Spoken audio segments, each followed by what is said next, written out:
మరో బ్రేకింగ్ లో చూస్తున్నాం. కాళేశ్వరంపై కమిషన్ విచారణ కొనసాగుతోంది. బుధవారం నాటి విచారణకు Kaleshwaram corporation chief accounts officer Venkatapparao, irrigation chief accounts officer Padmavathi, works and accounts director Manibhushan Sharma హాజరయ్యారు.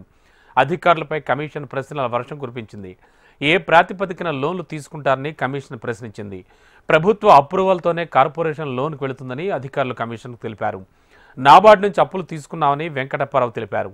పెద్ద మొత్తంలో లోన్లు తీసుకోవడానికి మీ వద్ద ఉన్న ఆస్తులు ఏమిటని పీసీ ఘోష్ ప్రశ్నించారు.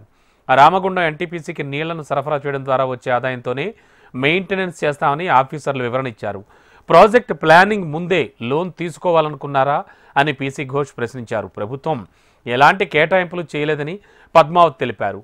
మీరు తీసుకున్న అప్పుల్ని బడ్జెట్లో చూపించారా అని ప్రశ్నించిన కమిషన్ బడ్జెట్లో చూపించలేదని పద్మావతి తెలిపారు. కమిషన్ ప్రశ్నలకు తన పరిధిలో లేని అంశాలని భూషణ్ శర్మ దాటవేశారు. 3 బ్యారేజీల ఎస్టిమేషన్స్ను ముందే ఆడిట్ చేశామని వివరణ ఇచ్చారు. కాగ్ రిపోర్టుతో తమకు సంబంధం లేదని కమిషన్కు అధికారులు వివరించారు.